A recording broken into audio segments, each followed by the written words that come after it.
Hello everyone, welcome back to my channel Religiously Fits. I hope everyone is doing fine and keeping safe.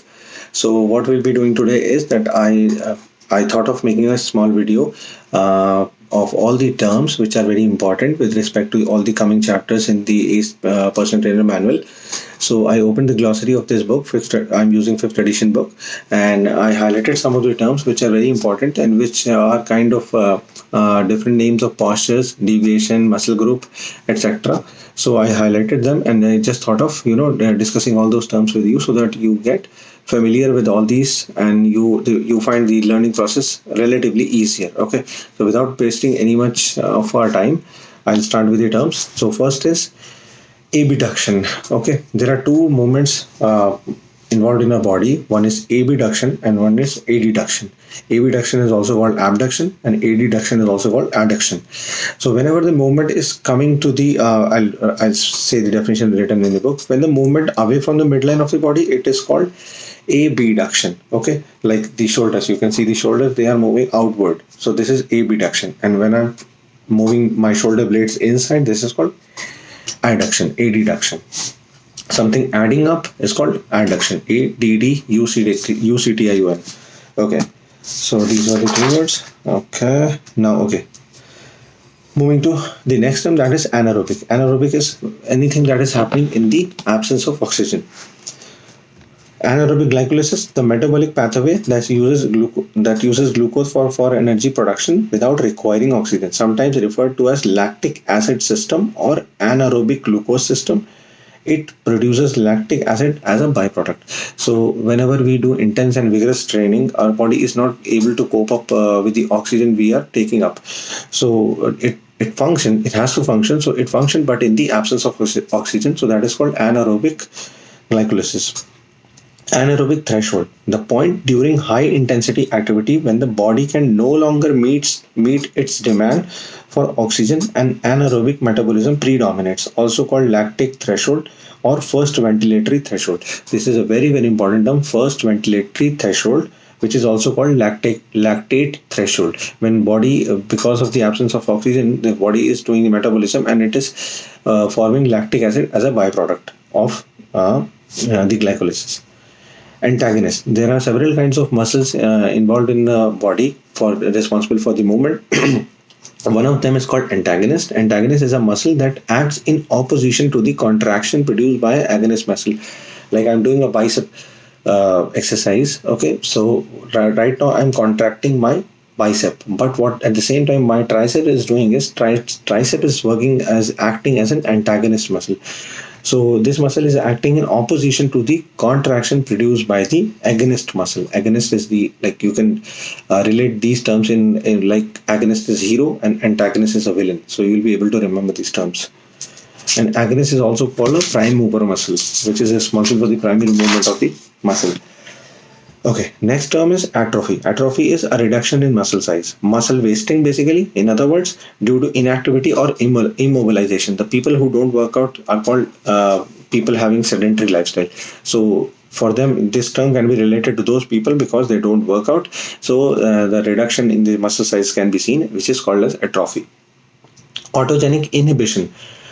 Autogenic inhibition is basically an automatic reflex relaxation caused by stimulation of Golgi tendon organ. Don't need to worry about these heavy terms. So we'll be covering them in the coming chapters and in this video as well. So what is autogenic inhibition is, like for example, I'll take the example of bicep again. So right now I'm creating a tension in my biceps. So what, after a certain amount of period of time, after a certain period of time, what this muscle is into high tension. So what my body has to do is it has to relax this muscle so that it is in the normal and natural state. It doesn't have to tear away. So that time this autogenic inhibition is initiated by the nervous system of our body.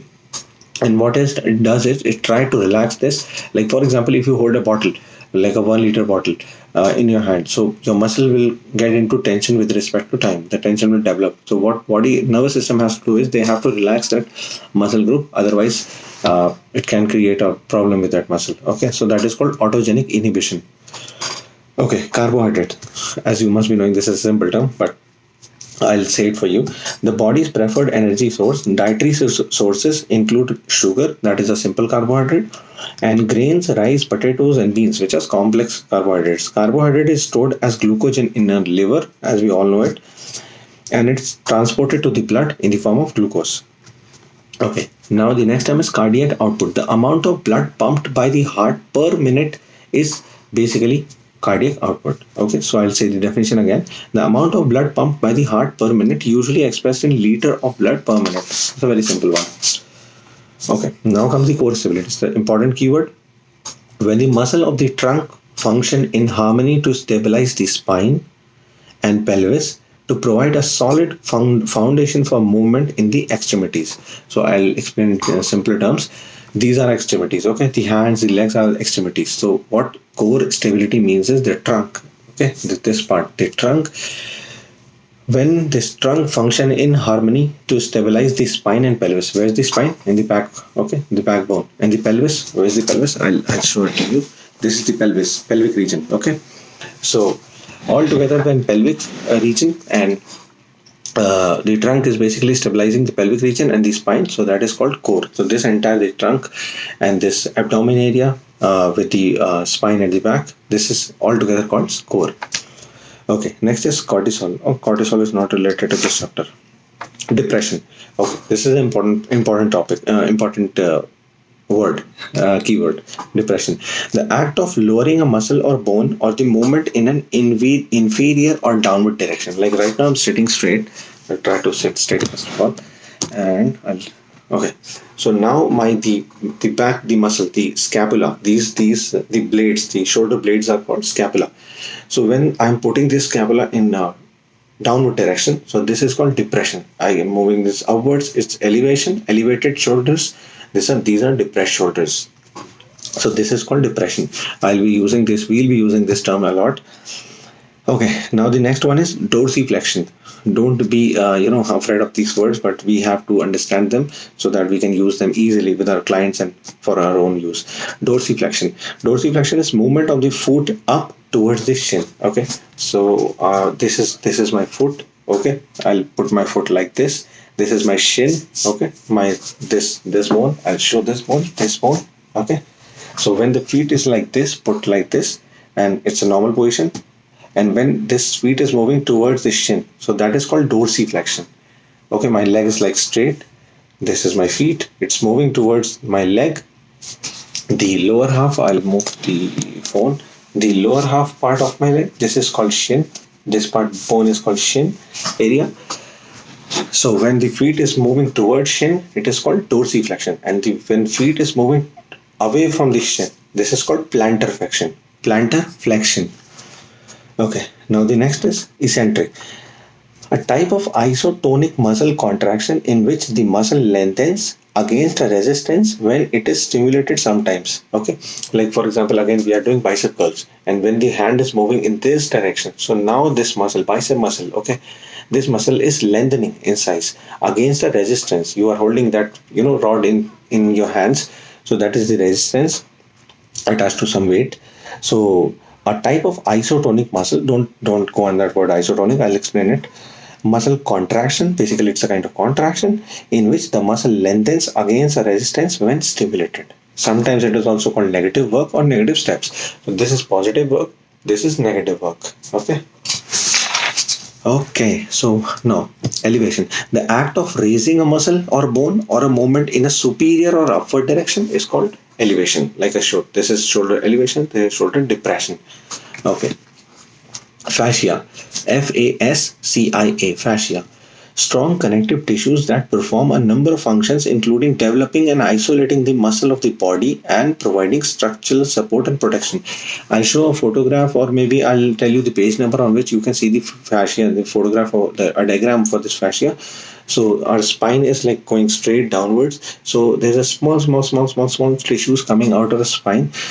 Those are called fascia. Strong connective tissues that perform a number of functions, including developing and isolating the muscle of the body and providing structural support and protection.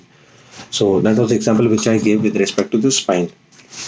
Okay, now frontal plane. There are three types of plane: frontal plane, sagittal plane, and what is that side plane called? Frontal plane, sagittal plane, and okay, if you guys remember, please comment below. Okay, I'm sorry for that. So frontal plane is a longitudinal section that runs at the right angle to the sagittal plane, dividing the body into anterior and posterior portion. So anterior, dividing my body into anterior. Okay, again, I have to first of all explain anterior and posterior. Anterior is the front part, posterior is the back part. So when the plane, try to imagine an imaginary line cutting my body into half, into front side and back side. So this is the frontal plane, this and that. Okay, dividing my body from this side in half, not from this side. That will be another plane. Okay.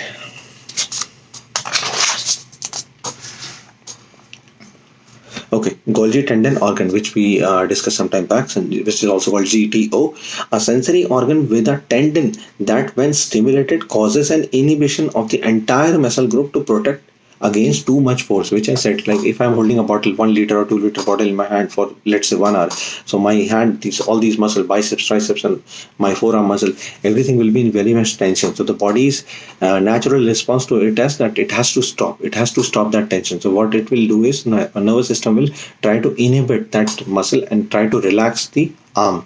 So it will be stimulating some tendons. Okay, we'll be discussing what it's tendon again. Muscle, bone, tendon. Okay, tendon is something which connects muscle to bone. Tendon is muscle to bone. Yes, and ligament is bone to bone. Okay, yes.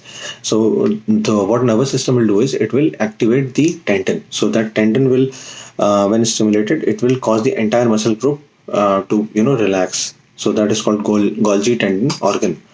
Okay, the next word is hypertrophy. Hypertrophy is an increase in the cross-sectional size of a muscle in response to progressive resistance training. Whenever you are doing muscle resistance training in your gym, oh, I'm going too fast.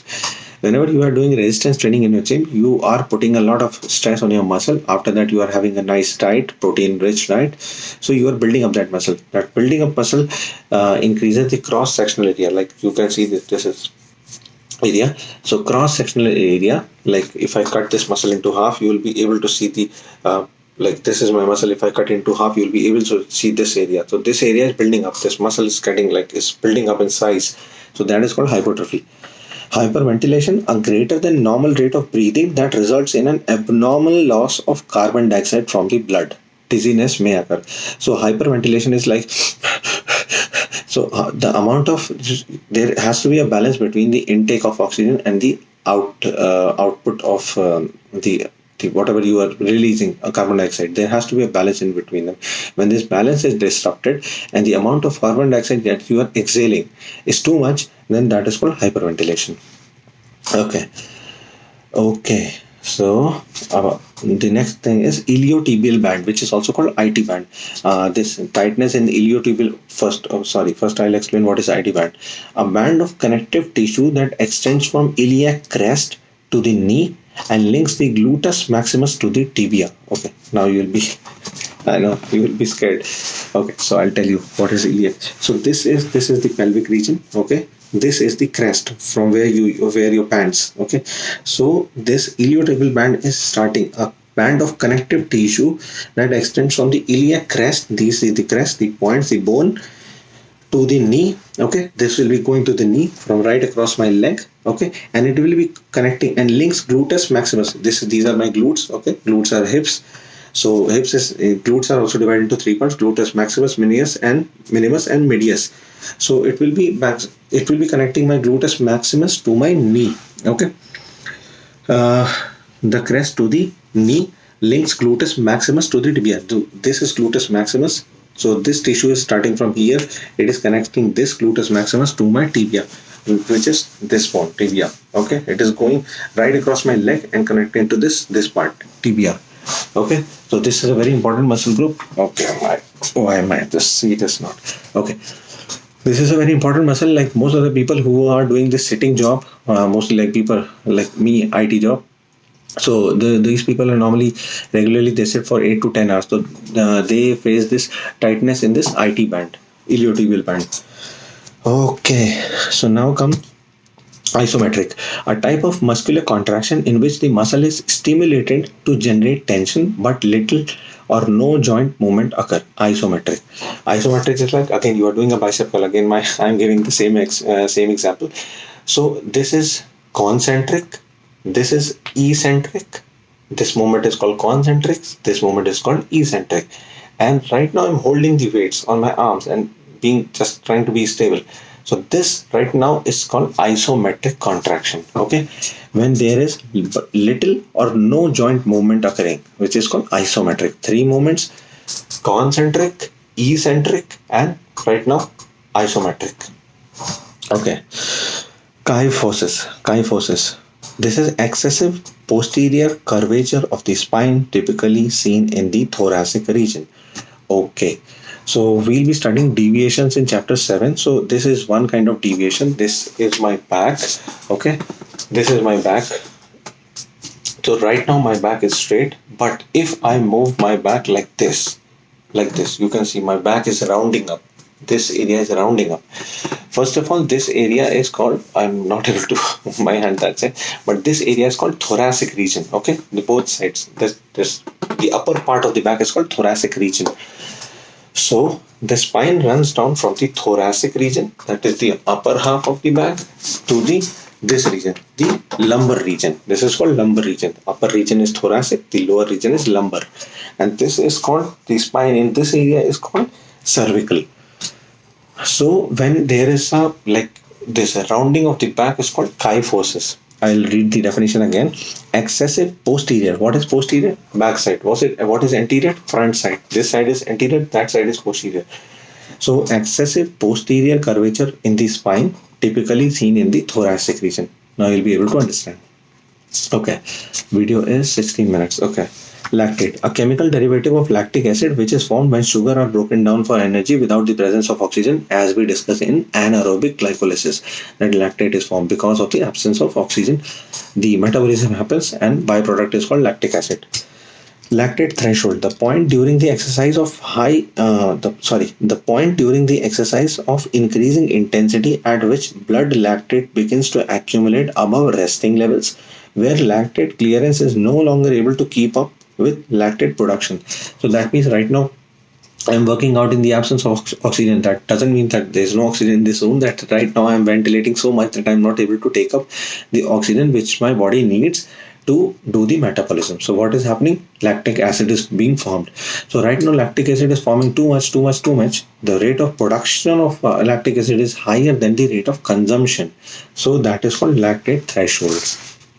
Okay, where one side is heavier than the other. Okay, I think I'll have to make the video into two parts because still I have couple of, I'll divide this video into two. No, what I'll do is I'll try to, maybe it will go for half an hour.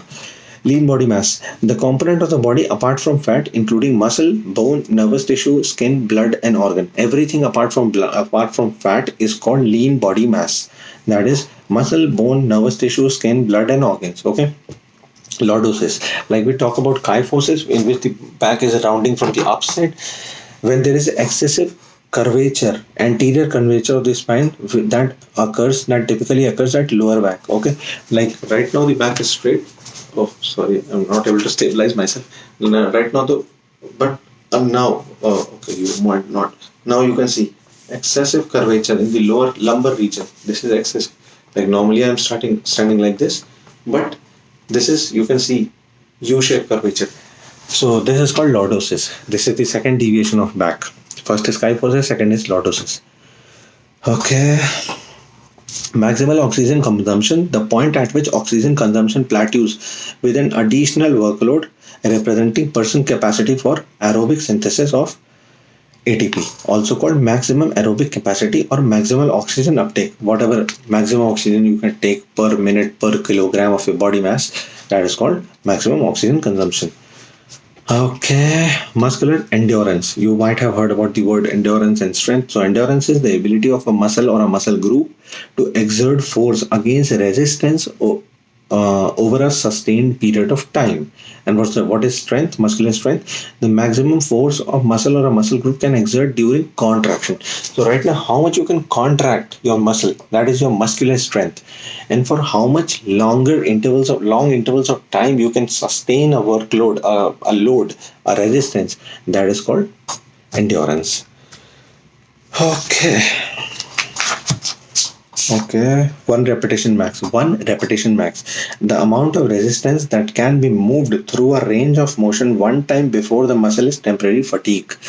Again, I'm going to give the same example for bicep curl. So, like you are doing a bicep curl comfortably at, for example, 10 kilograms, and you increase it to 15, then 20, then 25, and then at 25 kilograms, you realize that this is the on this weight, 25 kilogram, you can only do a one repetition, that one contraction, one eccentric movement.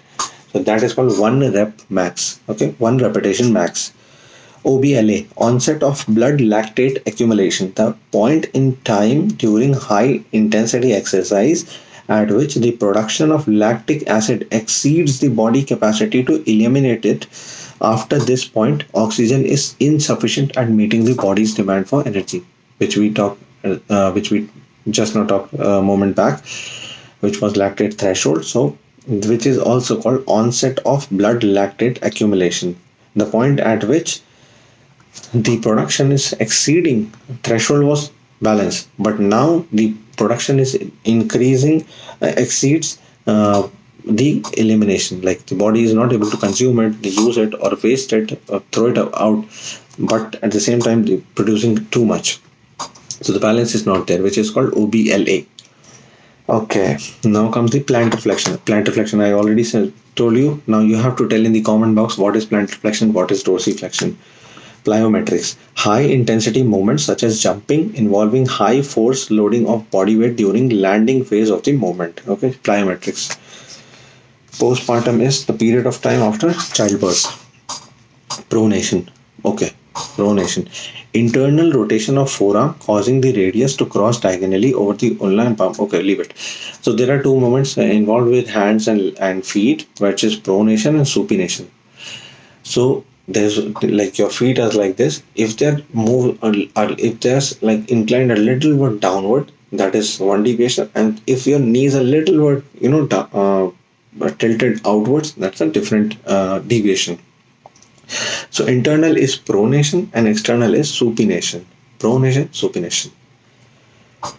Okay, now comes protraction. So there are 6 movements involved with shoulders. One is elevation, depression, retraction, protraction. Okay, if I'm squeezing my shoulder blades, which are the flat bones which are stuck against your thoracic, I'll not use that word, ribs, which are stuck against which are placed against or leaned against your ribs, the two big bones that are called scapula. So when I'm squeezing my scapula towards, so it is coming like together. Okay, so that is called retraction. And if I'm moving my back like this, okay, it is expanding. So the scapula is going outward. That is called retraction. Protraction, I think I said the other way around. Abduction. Okay, sorry. Protraction is up. Protraction is moving like you're expanding your back, and retraction, okay, I said it the right way. Retraction is squeezing your back. Okay. So okay. Scoliosis. Okay, scoliosis. Like we talk about this kyphosis and lordosis. Okay, kyphosis is upper back curvature. Lordosis is like my hands is not doing like this, but it's like a U shape. Okay, the lumbar spine is like this. Scoliosis is like this is your normal back, and your back is tilted from somewhere. Like scoliosis, I won't be able to. You have to refer a figure for that. Like this is a normal. I'll tell you, this is a normal spine, but the spine is not going straight. It is kind of deviated in between. It is like, so that can't be fixed. Okay, without with exercise or any training, or it can't be fixed. Scoliosis is a kind of medical thing, which I'm not sure about. Maybe doctors can fix it, but with training we can't fix it. Okay, sedentary lifestyle is when a person does doing or requiring more sitting, minimal activity, doing nothing. Okay. There are two types of muscle fiber. One is fast twitch, one is slow twitch. Slow twitch is a muscle fiber type designed for use of anaerobic glycolysis. Oh, sorry, aerobic glycolysis. I'm really sorry. And fatty acid oxidation. Okay, I'll tell you in a simple words. Like you are doing walking, you are doing swimming. So which muscle you will use? You will use slow twitch fiber muscle, which are used for sustained amount of sustained usage of energy. Okay, and whenever you are doing some jerky, some plyometrics kind of training, so the fast twitch muscles are used. Okay, for creating a burst of energy. Now supination. Okay, done. Okay, done. Ventilatory threshold, the most important thing which we have to talk about. Point of transition between predominantly aerobic energy production to anaerobic energy production involves recruitment of fast twitch muscles and identified via gas exchange during exercise training. Okay, what is ventilatory threshold? When like you just started doing your exercise, you did warm up and all, so right now your breathing is kind of regular. Okay, there's no such pattern in your breathing. But once you do vigorous exercise, the transition happens from aerobic to anaerobic. Okay, you are not able to take up that much oxygen. So now this transition changes the breathing pattern, which is called ventilatory threshold. But I'll definitely make a different video for this, explaining this topic in very much detail, because this is a very important topic. Okay, so here comes the ending of for this video. I hope it helps you, and please let me know in the comment section if you are preparing for an ACE exam. Let me know what are you struggling with, or if you need any kind of help. And I hope this video was helpful to you. These glossary terms might be very much new to you, but you will get used to it. Don't worry. Okay, so keep safe. Enjoy your day. Bye bye.